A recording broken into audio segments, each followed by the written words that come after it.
Leni und die preußische Haushälterin werden wieder gut miteinander. Den preußischen Autodieb, seine preußische Gspusi, frisst seine verbotenen Gifttabletten und kommt auf die Weise in der Schule gut durch die Prüfung. An Philipp gefällt aber das alles gar nicht gut. Der Emil wett mit Josef, dass er an einem Tag ein halbes Dutzend Fisch fangen wird.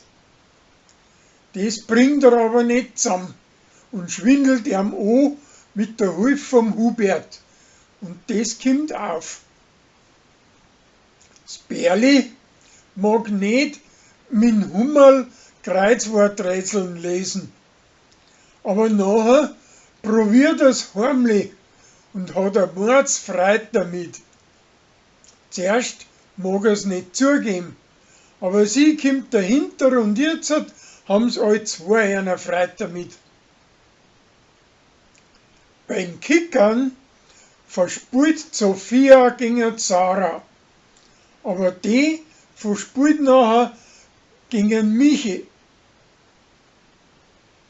Der Sascha ist gegen ihren Winkler sein Naturbad am Weiher und möchte da statt den aus dem Sonnenschein einen Strom machen.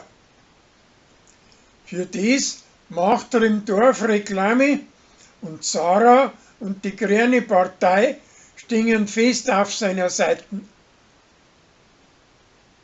Der Gregor feiert mit dem Mannsbrüder einen ausgelassenen Polterabend und die Weiber feiern gleich zweimal einen, weil der erste der preußischen Haushälterin nicht gefallen hat.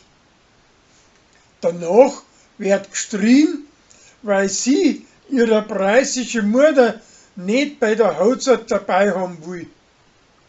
Schließlich wird ihr das nachher alles zu viel und die Hochzeit wird abgesagt. Der Gregor fährt mit ihr auf eine romantische Hütten an einen See in die Berg Österreich.